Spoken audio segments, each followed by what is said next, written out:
Благодарам, господине Джафери. Почитувани колеги пратеници, еве 2 дена дискутираме и денес во овие касни вечерни часови. И верувам дека интересот за оваа дебата веќе кај граѓаните спласнат, може би го нема. Зошто? Затоа што тие веќе заклучија, политички се доста искусни, велат ова е всушност реконструкција без реконструкција во стилот на она датум без датум од минатата година. Но сепак да се подсетиме хронолошки зашто дојдовме до овој ден и зашто гласаме нови министри во владата на Република Македонија. Еве, ќе го парафразирам премиерот Заев, кој после првиот круг на претседателските избори вели дека како влада ја примивме пораката од граѓаните. Подарокот метла од актерот Спасовски на првиот митинг меѓу двата изборни циклуси во Скопски Карпош, дури тогаш граѓаните се понадеваа, конечно претседателот на влада сватил што е пораката на граѓаните. Па на тоа ќе ги надоврзиме партиските оставки и очекувањата од ден на ден растеа. И на крајот, како што тоа секогаш бива, кога нешто СДСМ ветува, имаме изневерени граѓански очекувања. Сите подпредседатели на партијата, или речиси сите, се вгнездија во највисокото партиско тело, мислам дека беше извршниот одбор на партијата, освен нормално оние што најверојатно ќе останат подпредседатели на партијата. И долго очекуваната реконструкција на владата, на која овие денови граѓаните на Република Македонија се сведоци, и морам да признам, тоа е нивно мислење, се изненадени, но истовремено и навредени.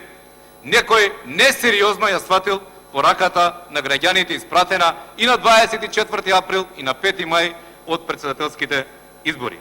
Граѓаните, почитуван премиер, гласа, тоест не гласа, Љупчо Николовски од министер за земјоделие да оди на партиска функција генерален секретар. Ниту па гласа Садула Дураков да се унапреди во нов министер во вашата влада. Човекот кој што апсолутно ништо не направи да го подобри или да го спречи загадувањето на воздухот и во градот Скопје и во другите градови на Република Македонија, а на плеките на тоа загадување дојдовте на власт и оставите многу гласови барем во општината од каде што доаѓам аеродром и од градот Скопје. И замислете сега Садула Дураков од едно министерство оди во друго министерство. Граѓаните, господине Заев, не гласаа против личности.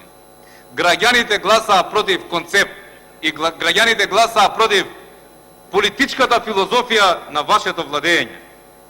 Граѓаните гласаа против целата коалиција предводена од СДСМ. Граѓаните гласаа против паѓање на животниот стандард. Граѓаните гласаа против изневерените ветувања од ваша страна, а тоа е повисоки плати, повисоки пензии, поквалитетни субвенции, како што милувавте да кажете, повеќе работни места, нови инвестиции. Граѓаните гласаа против немањето реформи во образованието, против катастрофалната ситуација во која што се наоѓа македонското здравство, против сомнежите за криминалните тендери.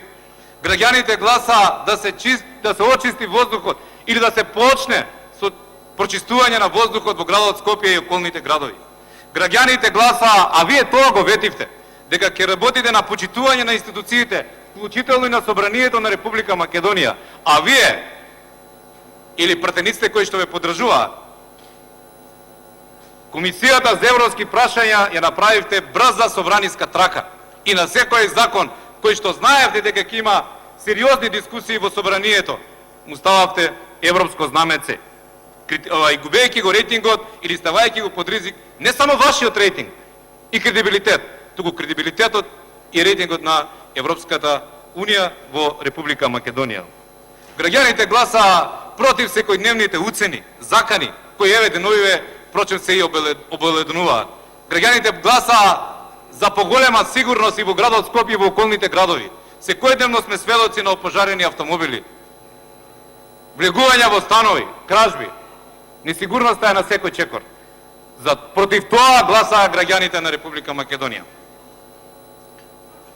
А за оваа катастрофална ситуација во која што се најде и Република Македонија, заедно со нашите сограѓани, тие на председателските избори, господине Заев, прстот негов перија во Зоран Шапорич, ниту во господинот Сухел Фазлију. Одговорност граѓаните бараа од вас и вашите први соработници. И добро рековте и коректно ветивте. И тука се понадеваа граѓаните дека се ќе биде во нивни раце. Ако во јуни или во јули нема датум за преговори, одиме на предвремени избори. А најкоректно и најодговорно кон собствените граѓани беше, по примерот на вашиот, а верувам во иднина и нашиот пријател господинот Ципрас, да распишете предвремени парламентарни избори и мандатот најизворно да го дадеме на оние кои што го заслужуваат, а тоа се граѓаните на Република Македонија. По старите демократии тоа така го прават, европските демократии тоа го секојдневно практицираат. Да се вратиме на реалните теми. И вие знаете, и јас знам, особено експертската јавност, во однос на економијата, Република Македонија е мала економија. Капиталните инвестиции представуваат еден од основните столбови за раст и развој на економијата.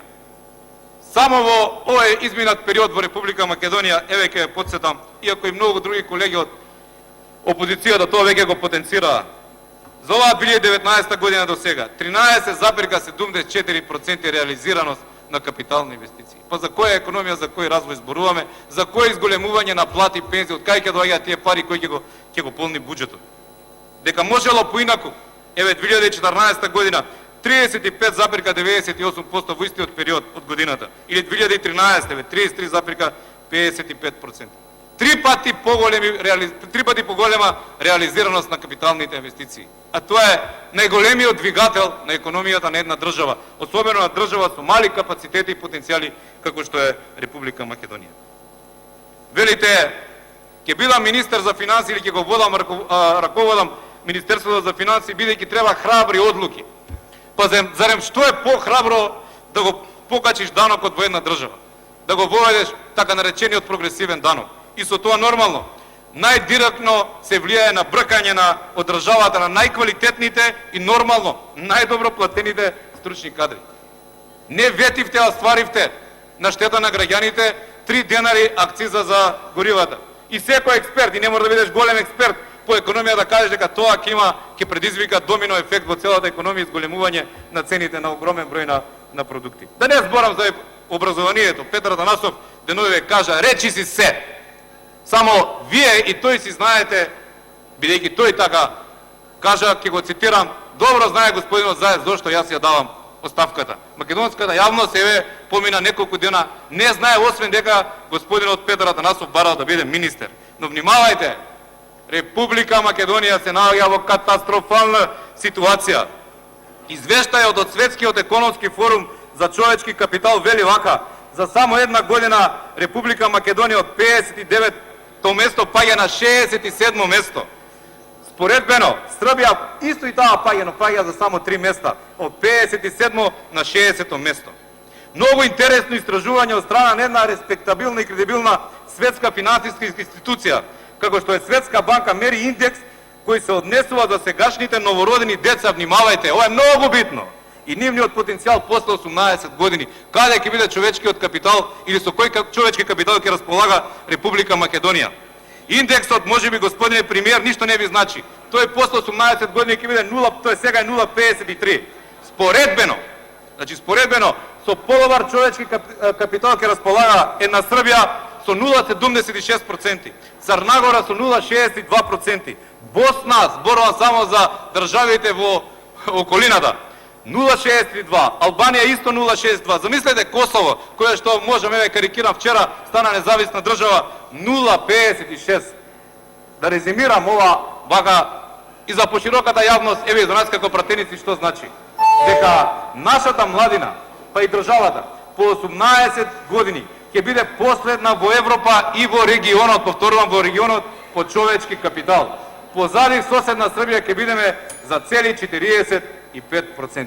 Френдарит. Јас сум убеден Ви благодарам. дека овој извештај го прочитал господинот Петар Атанасов и ви го презентирал и барал чаре. Барал чаре за ова, не барал да биде министер. Јас верувам дека ќе го пребегнал момент, Ви благодарам. прифаќајќи го ова како факт. А сте се нафатиле да раководите со оваа држава, да се грижите за нивната младина. Јас би рекол, уште пред 2 години на првото моје обраќање при вашиот избор, изборот на Ви благодарам. имате дополнителен товар, затоа што како не победник, ајде да не кажам Ја порезен, дека- се